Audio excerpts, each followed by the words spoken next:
오늘 우리에게 주신 하나님의 말씀은 요한복음 1장 9절부터 13절의 말씀입니다. 요한복음 1장 9절부터 13절의 말씀입니다. 제가 한 절, 여러분이 한 절 교독하여 읽고 마지막 13절은 함께 읽고 아멘으로 받겠습니다. 참 빛, 곧 세상에 와서 각 사람에게 비추는 빛이 있었나니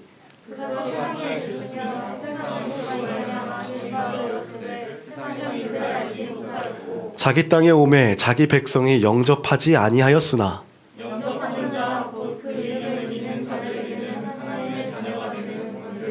함께 읽겠습니다. 이는 혈통으로나 육정으로나 사람의 뜻으로 나지 아니하고 오직 하나님께로부터 난 자들이나. 이는 하나님께서 우리에게 주신 말씀입니다. 아멘. 오늘 말씀은 오늘 그 권사님들 정말 잘 오신 것 같아요. 오늘 제가 말씀을 안 전하고요. 우리 여기서 함께 공부하고 있고 또 배우고 계신 오혜성 전도사님께서 오직 하나님께로부터라는 제목으로 요한복음의 말씀을 증거해 주시겠습니다. 네, 할렐루야. 네, 대강절도 이제 3주에 접어들었습니다. 기쁜 마음으로 성탄을 준비하는 주님사랑교회 성도 여러분 한 분 한 분이 되시길 간절히 바라고 또 기도합니다. 네, 오늘은 본문 요한복음 1장 9절에서 13절을 통해 예수님이 오심을 기다리고 기대하는 강림절의 의미를 다시 생각해보는 시간이 되었으면 좋겠습니다. 그렇다면 우선 먼저 오늘 말씀부터 살펴보도록 하겠습니다. 오늘 말씀은 예수 그리스도의 이야기의 프롤로그를 담은 로고스 찬가 일부분입니다. 자, 근데 어려운 말이 나왔습니다. 로고스 찬가. 이게 뭘 말하는 걸까? 이 로고스 찬가라는 게. 그냥 딱 여기 있는 것만 들었을 때는 로고스 찬가 하면 감이 딱 안 오시죠? 로고스? 뭐 나이키나 노스페이스 같은 로고를 말하는 것도 아닐 테고 이 로고스는 대체 무엇인가? 뒤에 나온 또 찬가는 무엇인가?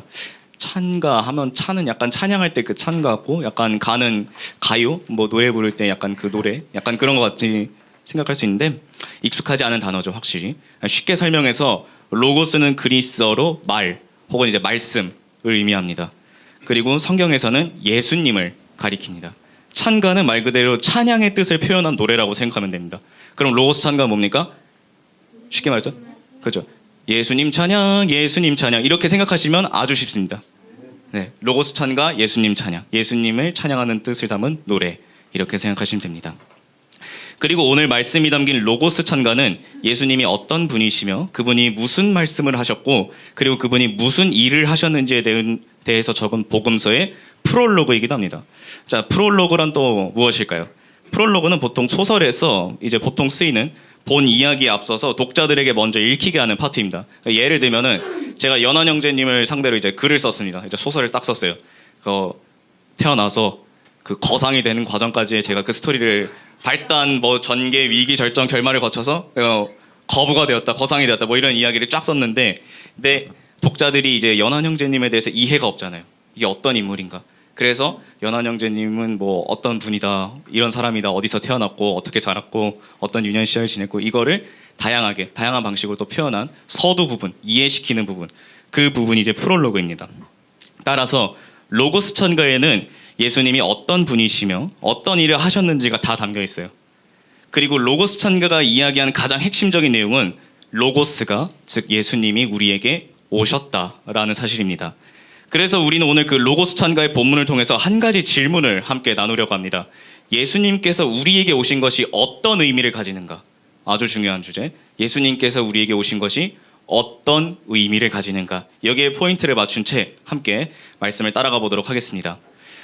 우선 예수님께서 우리에게 오신 것이 어떤 의미를 가졌는지 알기 위해선 우리에게 오신 예수님이 어떤 분이신지를 이제 또 알아야겠죠. 쉽게 말해서 오긴 오셨는데 어떤 분이 오신 거냐, 오긴 오셨는데 그분이 어떤 분이시냐, 이런 이해가 먼저 선행이 되어야겠죠.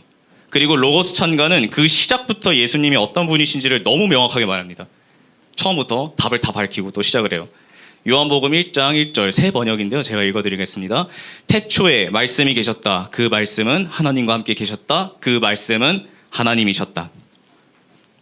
제가 아까 말씀드린 것처럼 여기서 말씀이라고 번역되는 로고스는 예수 그리스도를 의미합니다. 그럼 쉽게 말해서 이 말씀을 다시 보면은 예수님은 태초에 계셨고 예수님은 하나님과 함께 계셨으며 그 예수님은 하나님이시다 라는 결론이 나옵니다. 이게 우리가 흔히 얘기하는 것처럼 삼위일체 하나님이신 예수 그리스도, 근데 이 이해가 현재 우리한테는 쉽지 않습니다. 아니, 쉽게 말해서 아니 예수님이 하나님인 거 모르는 사람 없죠. 여기에 예수님은 하나님이시다.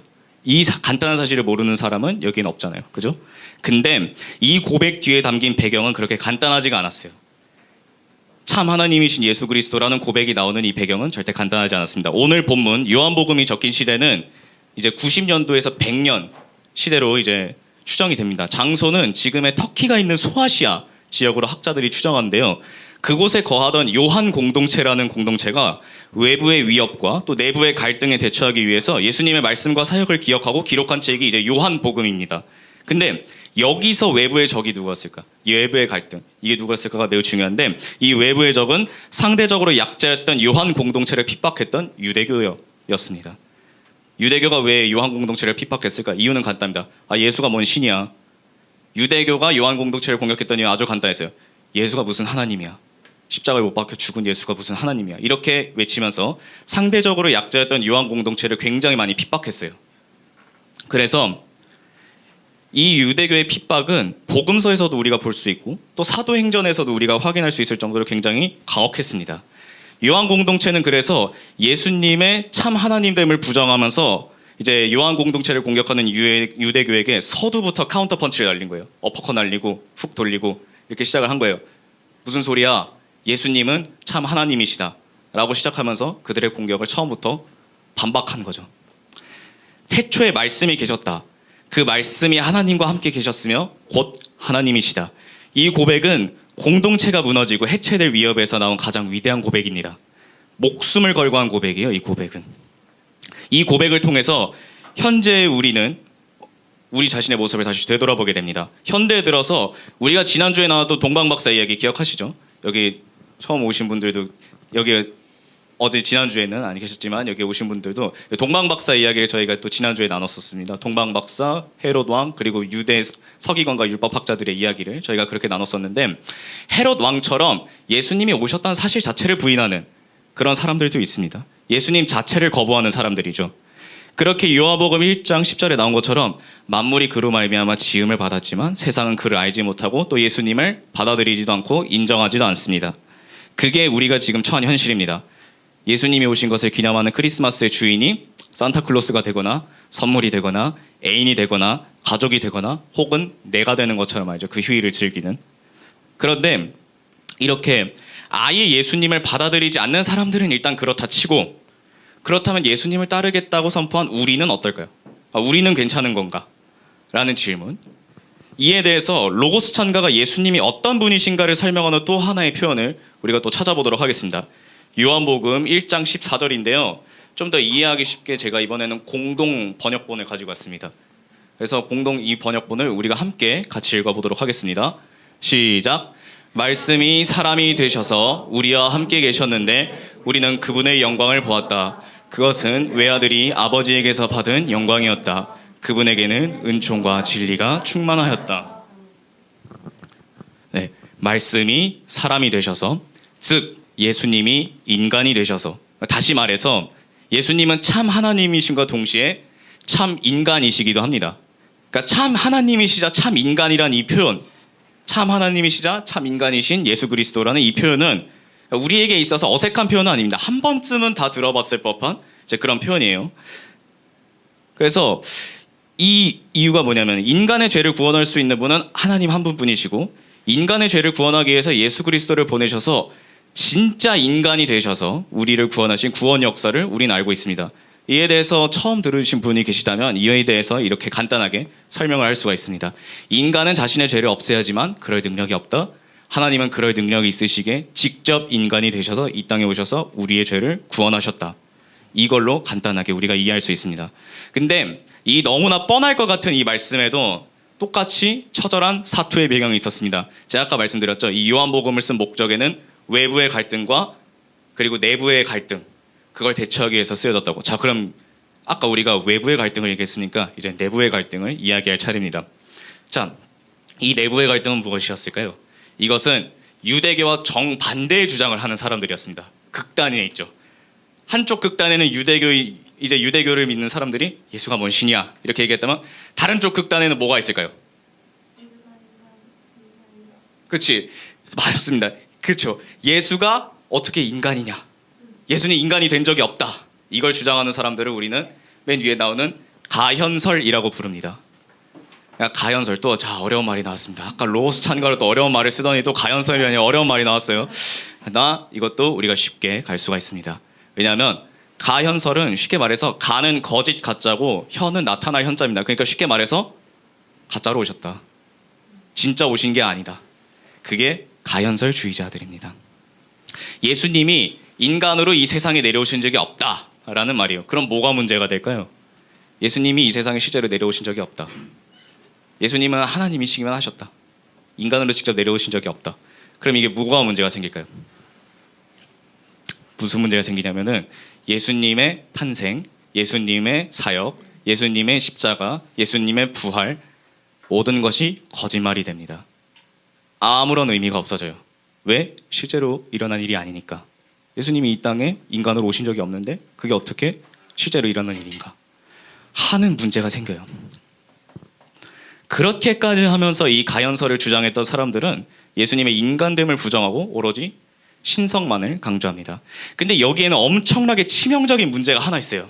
그 문제가 무슨 의미인가 하니 이 세상에 오시지 않은 예수 그리스도가 나한테 무슨 의미가 있는가? 그러니까 예수님께서 실제로 이 세상에 오지 않았다면은 그 예수님이 나한테 무슨 의미가 있는가?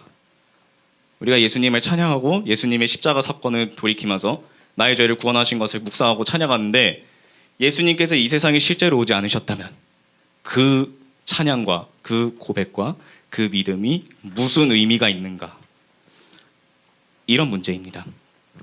이 문제는 단순히 과거뿐이 아니라 현재의 문제이기도 합니다. 예수님을 하나의 어떤 관념적인 존재로 만들어요. 또 어려운 말이 나왔는데 예수님을 그냥 저 멀리 하늘에 계신 어떤 분, 지금 내 삶에 아무런 영향이 없으신 분, 그냥 하늘 어디 왕국에 딱 앉으셔가지고 그냥 나하고 아무런 관련이 없는 분, 그냥 그런 분으로 우리가 또 치부하고 그렇게 생각합니다. 누가? 우리가 그렇게 한다는 거예요.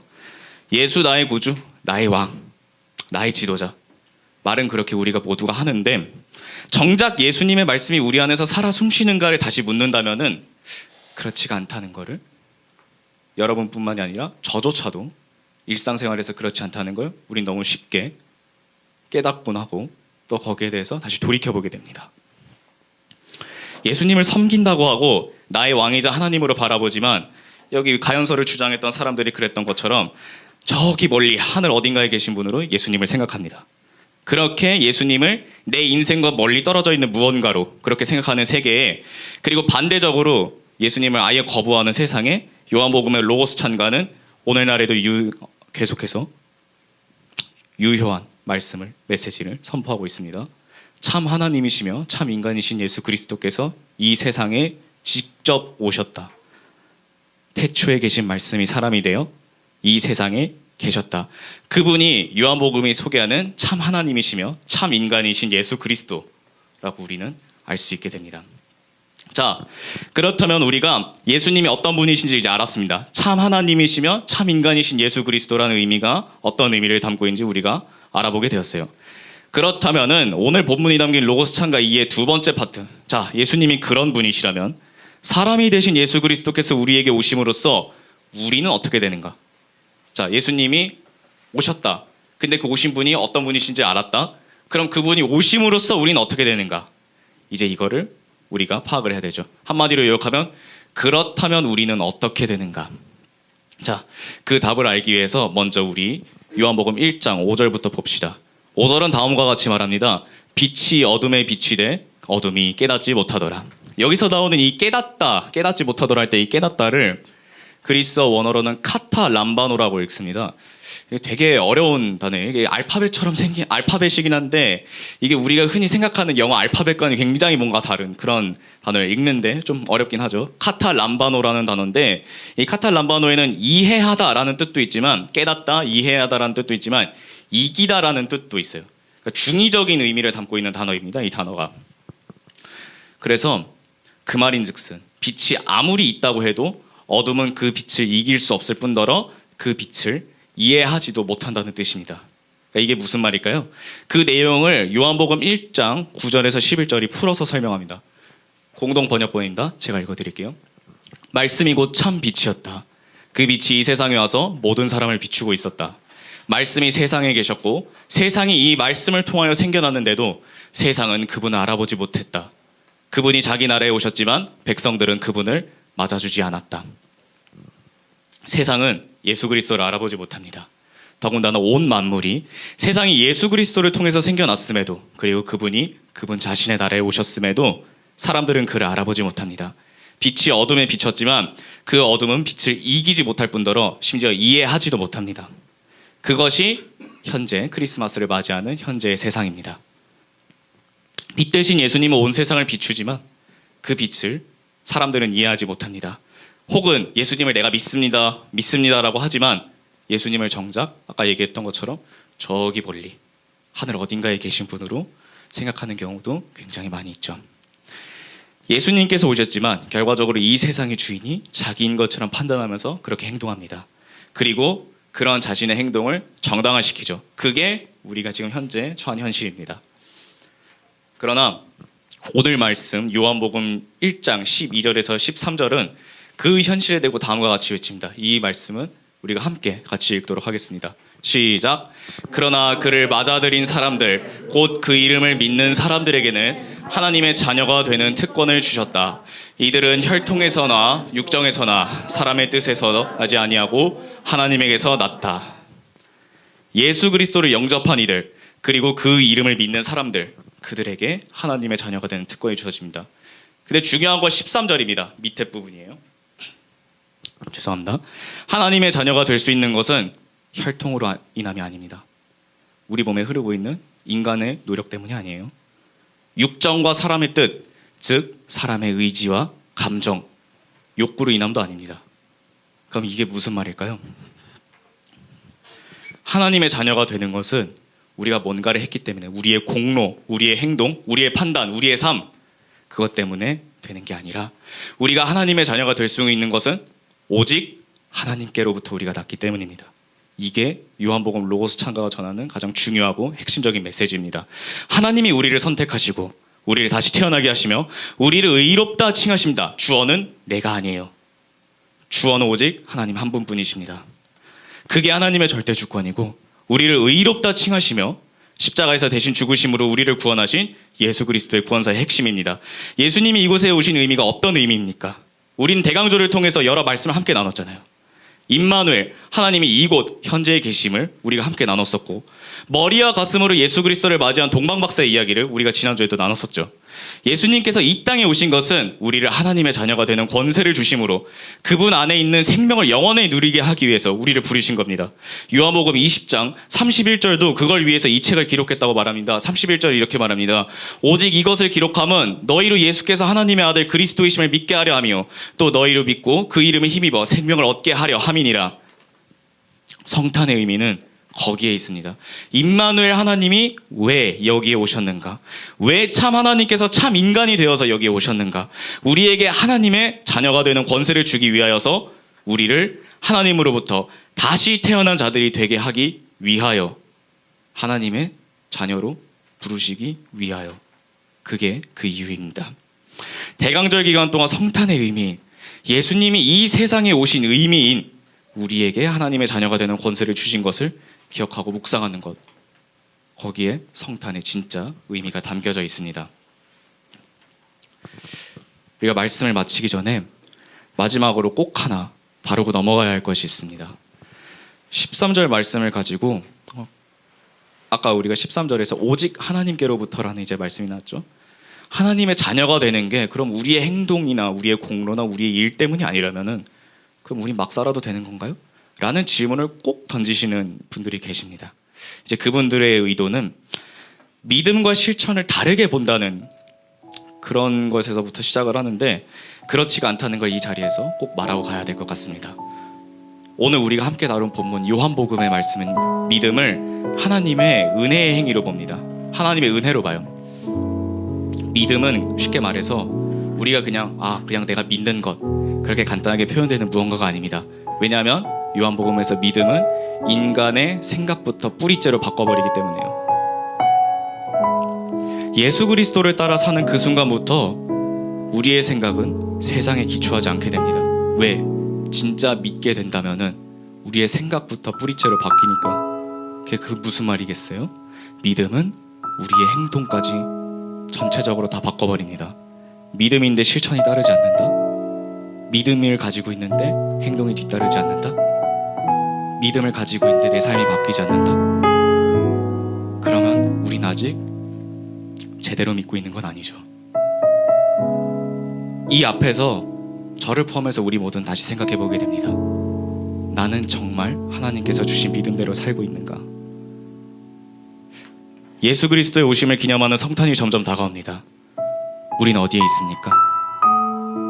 예수님의 말씀이 내 삶을 실제적으로 바꾸고 있습니까? 내 삶을 바꾸는 예수님의 말씀이 내 마음속에, 내 머리에, 내 기억 속에서 떠오르십니까? 예수 그리스도가 이곳에 오신 이유를 우리 함께 이 시간 더 잘 그리고 깊이 묵상하는 시간이 됐으면 좋겠습니다. 왜냐하면 우리는 예수 그리스도께서 선택하신 사람이기 때문이에요. 예수 그리스도께서 주신 믿음을 우리는 받은 사람들입니다. 따라서 우리의 삶은 그에 걸맞는 삶이 되어야 합니다. 하나님의 말씀을 알고 있다면 하나님께서 주신 믿음으로 말미암아 그에 걸맞는 삶을 살고, 그 말씀을 내가 아직 모르겠다고 하면은 그 말씀을 하나씩 알아가면 됩니다.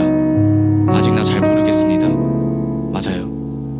그러면 하나씩 함께 같이 알아나가며 앞으로 걸어가면 됩니다. 지금 당장 내가 하나님의 말씀을 잘 모르고 그걸 잘 이해할 수 없다고 해도 우리의 주위에는 기회가 언제나 존재합니다. 우리가 진행했던 사사기 게임 한번 기억해 봅시다. 그리고 지금 진행하고 있는 대대대 프로젝트도 우리가 함께 생각해 봅시다. 기회는 열려 있어요. 성경을 읽을 수 있는 시간을 내고 그에 대해 궁금증을 품으며 서로 그 말씀을 나누는 시간은 우리에게 항상 열려 있습니다. 말씀이 어렵고 그 말씀이 이해가 잘 가지 않아서, 또는 단어가 좀 어려워서 이해하기 힘들 수도 있습니다. 그래도 우리에게는 기회가 열려 있습니다. 그리고 그 말씀을 서로 이해하기 위해서 우린 서로서로 언제든 도울 준비가 되어 있습니다. 이처럼 길은 열려 있고 방법은 중요합니다. 중요한 건 움직임입니다. 그런 하나님의 자녀로서의 삶을 잊지 않으시는 여러분이 되길 간절히 기도합니다. 이 시간 우리가 좀 조용히 깊이 생각하고 깊이 묵상하면서 함께 기도 나누었으면 좋겠습니다. 기도했으면 좋겠습니다. 오늘 우리가 함께 나눈 말씀, 로고스 찬가를 통해서 우리가 뭘 배웠습니까? 하나님께서 이 땅에 오신 이유를 우리가 생각하게 됐죠. 하나님이 이 세상에 왜 오셨는가? 그리고 그 오신 그분은 어떤 분이신가? 우리가 함께 나눴습니다. 그 이유를 한번 우리가 깊이 묵상하고 또 생각하면서 기도했으면 좋겠습니다. 대강절, 그 이유, 그 목적을 우리가 함께 생각합시다. 그래서 우리에게 찾아오신 이 하나님의 목적, 그 이유, 아직은 명확하게 보이지 않고 아직은 하나님께서 내게 오셨다, 하나님께서 나를 위해 오셨다라는 믿음의 확신이 없으신 분들도 있을 겁니다. 그렇지만 그 확신을 얻기 위해서 말씀을 가까이 할 수 있도록, 그리고 또 한번 생각할 수 있도록, 그런 내 자신이 될 수 있도록 그걸 놓고 함께 기도합시다. 우리 두 가지 위해서 기도합시다. 첫 번째, 하나님께서 이 땅에 오신 이유를 깊이 생각하고 묵상하면서 그걸 다시 되짚어보는 것. 그리고 두 번째, 내 삶이 믿음을 받은 사의 삶처럼 온전하게 살아갈 수 있도록, 그 두 가지 기도 제목 놓고 우리 함께 조용히 깊이 기도합시다.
하나님 감사합니다.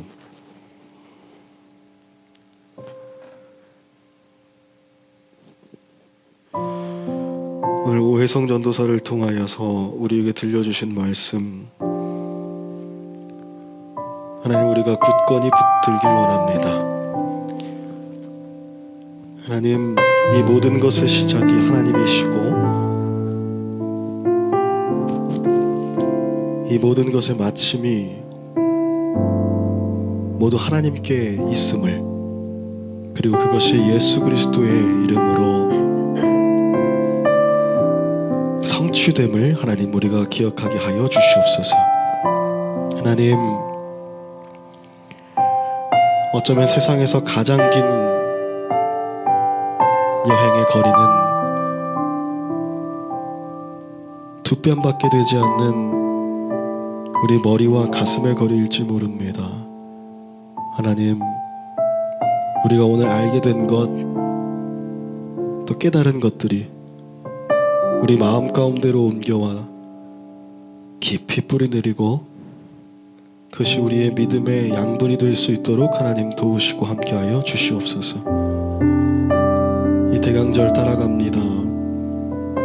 우리가 한 발 한 발, 그 한 걸음 한 걸음 나아갈 때마다 믿음이 더해지게 하시고 우리 안에 예수 그리스도가 하나님으로 고백되어질 수 있는 그 놀라운 역사가 이 시간 한 걸음 한 걸음 이루어 가질 수 있도록 하나님 도우시고 함께하여 주시옵소서. 감사드리며 우리를 구원하신 주 예수 그리스도 이름으로 기도드렸습니다.